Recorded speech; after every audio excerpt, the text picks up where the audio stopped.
जिंदा हसन साहब, हमारे बीच में मौजूद पूर्व मंत्री सरफराज खान साहब, उनके साथ ही अशोक प्रधान जी टिकरौर से, नियाज प्रधान जी बालू से, अजब सिंह प्रधान जी चौरा से, मुस्तकीम प्रधान जी कच्ची गढ़ी से, परवेज प्रधान जी धौराला से और हमारे डॉक्टर राशिद साहब बुटराड़ा से, अनम भाई और जितने भी सभी लोग यहाँ पर मौजूद हैं और गांव आभा के सभी मेरे बड़े बुजुर्ग और भाई, आप सभी को नमस्कार, अस्सलाम वालेकुम।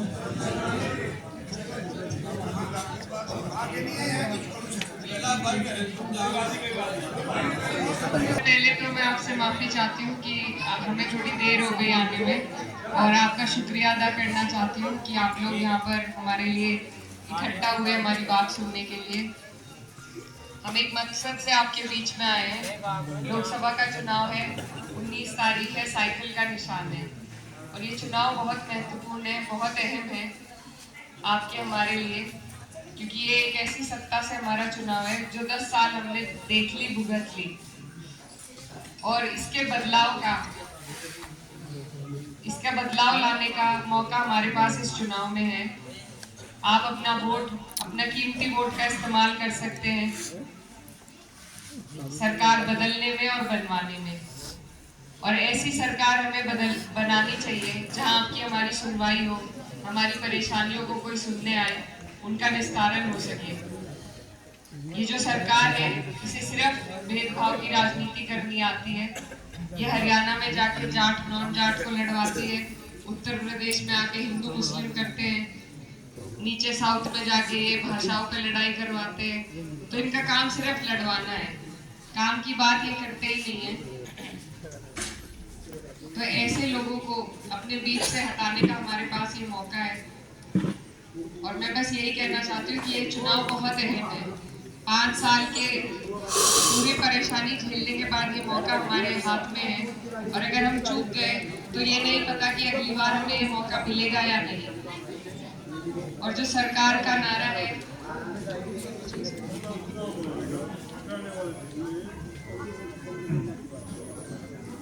जो सरकार का नारा है 400 पार का, ये नारा बहुत ही बहकावे वाला नारा है। इसमें सच्चाई कोई नहीं है धरातल पर।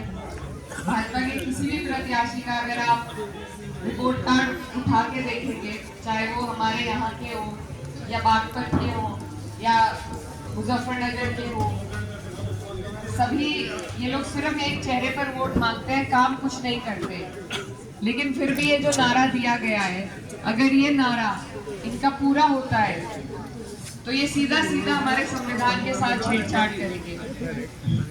और ये बात मैं नहीं कह रही, इन्हीं के कुछ नेता कह रहे हैं। तो ये बहुत सचेत होने की बात है हमारे लिए, क्योंकि जो भी अधिकार है हमारे पास एक नागरिक होने के नाते अपने देश में रहने के लिए, वो हमें संविधान से ही मिले हैं, और वो अगर छिन जाए हमसे तो फिर हमारे हालात और बेकार हो जाएंगे। तो इसीलिए जितने भी लोग यहाँ पर मौजूद हैं, यहाँ पर कश्यप समाज के भी लोग मौजूद हैं, दलित समाज के भी लोग मौजूद हैं, तो हम सबको एकजुट होने की जरूरत है, इकट्ठा होने की जरूरत है इस चुनाव में, ताकि हम अपने अधिकार, अपने संविधान की रक्षा कर सकें। क्योंकि संविधान के जरिए ही हमें इस देश में जीने के कई अधिकार मिले हैं। आपका रिजर्वेशन भी है, कई ऐसे मुद्दे हैं जिन पर सरकार का प्रहार करने का पूरा इरादा है। तो इसीलिए आपको, हमें जरूरत है कि हम सब एकजुट होकर इसका सामना करें, चुनाव में एकजुट होकर लड़ें। ये बहुत बड़ा चुनाव है, यहाँ 150 किलोमीटर की लोकसभा है हमारी, और मैं बहुत छोटी हूँ, मुझे पार्टी ने बड़ी जिम्मेदारी दी है। तो इसमें मुझे आपके सबके साथ और सहयोग की जरूरत है। हम इस चुनाव में इकट्ठा होकर अगर इसकी बागडोर को संभालेंगे तो कामयाबी जरूर हासिल होगी। बस इसी के लिए आपके बीच में आए थे।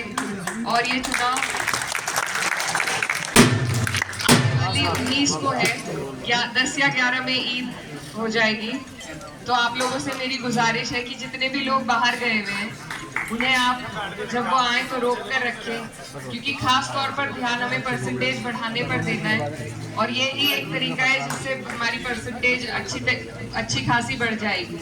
तो जो लोग भी घर आए आप उन्हें रोक कर रखें, वो एक त्योहार ईद का मनाएं, एक अपने लोकतंत्र का त्योहार मनाकर ही जाएं। और आप सभी से दुआओं की दरखास्त है। बहुत